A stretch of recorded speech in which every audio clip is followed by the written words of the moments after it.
Hello, YouTube. I'm Andrew Does Hair. You can find my work on Instagram at Andrew Does Hair. Today, I want to just do a little bit of texturizing on this mannequin head. So to begin with, I'm starting by giving it a completely blunt haircut. This first pass here that I'm doing on wet hair, I'm not doing any texturizing at all. It's just completely blunt. I'm giving it like a regular, straightforward haircut for a few reasons. One, I don't know what was done to this head previously. I don't know if it had been texturized already. I didn't know if it had a good haircut or a bad haircut. I didn't even check. I just knew I wanted to start from, just a clean, basic, straightforward haircut.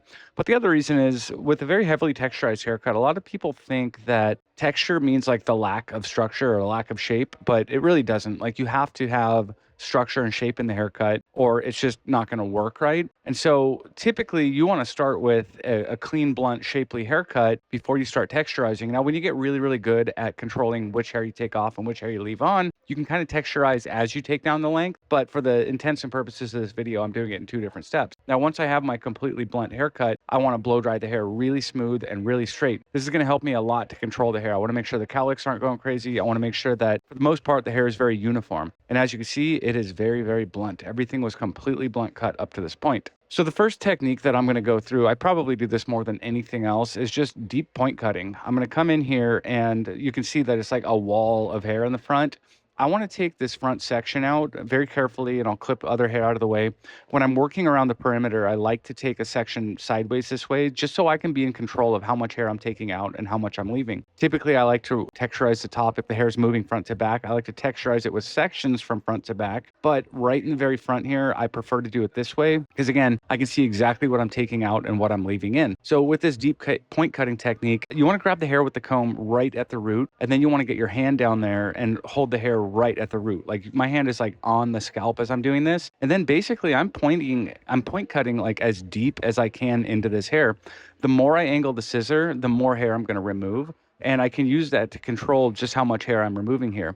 So what my goal is as I'm doing this is to make sure the short hairs are short enough to do what I want them to do, which is in this case, I want them to pop up. I want them to hold up the rest of the hair, but I want the long hairs to still maintain that shape. I don't want to completely remove the shape. So now that I'm done working in the front, I'm going to take sections that lean in the direction I want the hair to move, and I'm going to point cut leaning toward the direction I want the hair to move. If I turned my hand and point cut like front to back, so the angle I'm cutting here was going the other way, it would make the hair kind of flip out.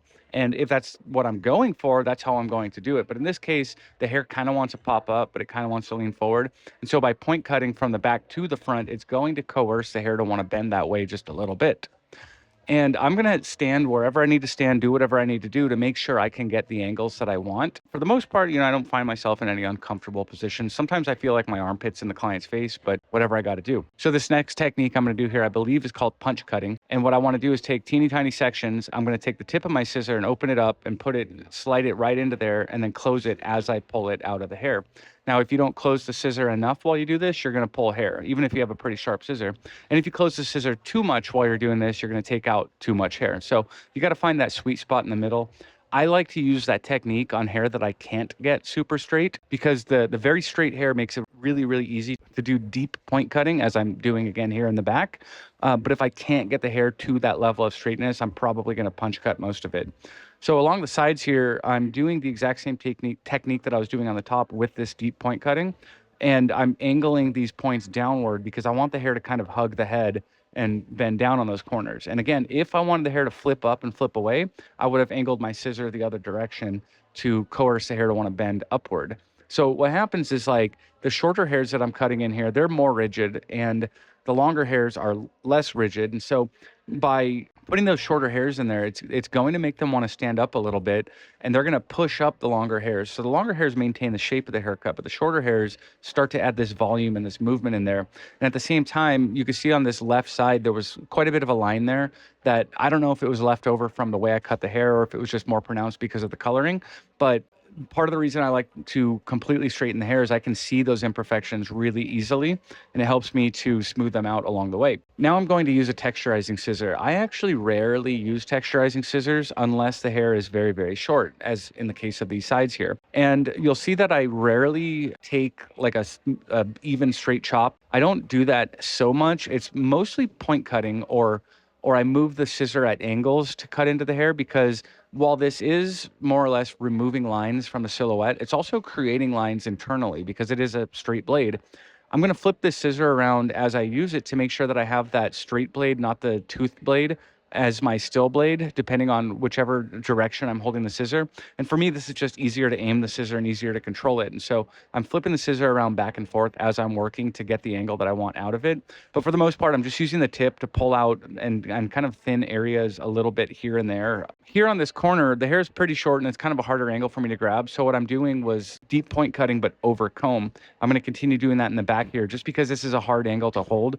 And so, I mean, in this video, I hope it didn't come off as like, here's 15 different ways to texturize hair. I pretty much deep point cut almost everything. And where I can't grab it with my hand, I use a comb to lift the hair, and I just do it over comb. But you can see on that right side in the back here, it's starting to get real piecey, real choppy. This process is so much fun for me. I'm taking this wall of heavy hair and making it into something movable and airy.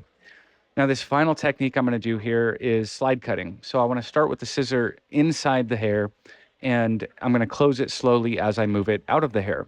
Now, the faster I close it, the more material I'm going to remove. The slower I close it, the less material I'm going to remove. And so if I want it really wispy, I'm going to barely close it. I'm going to take a million passes here to just take out like one hair at a time.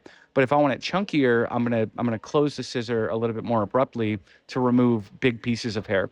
So that's something that you really get a feel for it, and it's a lot of fun to just kind of carve the hair into the shape you want it.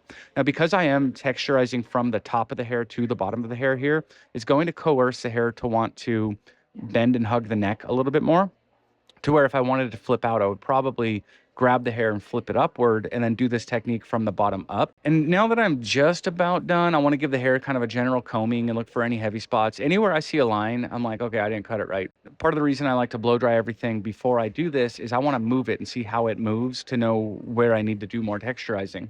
And now that I think we're just about done, we can put in some product. If I take this product and I rake it evenly from the roots to the end, it's just going to look like spiky hair, which is fine, like if you're going for that. But if you want more of that kind of lived in, messy, grungy, like rock and roll, I live in a tour van kind of look, you want to put more product at the root and less on the ends. It'll have less of that like heavy jelly look, and it'll look more kind of natural, kind of lived in. Because you think about it, like if your hair starts to get dirty, it gets oily at the scalp before the ends. And so having more product on the scalp just tends to look a little bit more natural, and it helps to push a lot of air into the finished hairstyle here. So that's how I like to think of texturizing. It's not as removing the shape, because we still have a clean shape to this haircut. However, I think of it as just putting air throughout the hair so that when the wind blows, when you run your fingers through it, whatever happens to the hair, it just like it's a little bit more airy, a little bit more playful, and has a lot more movement.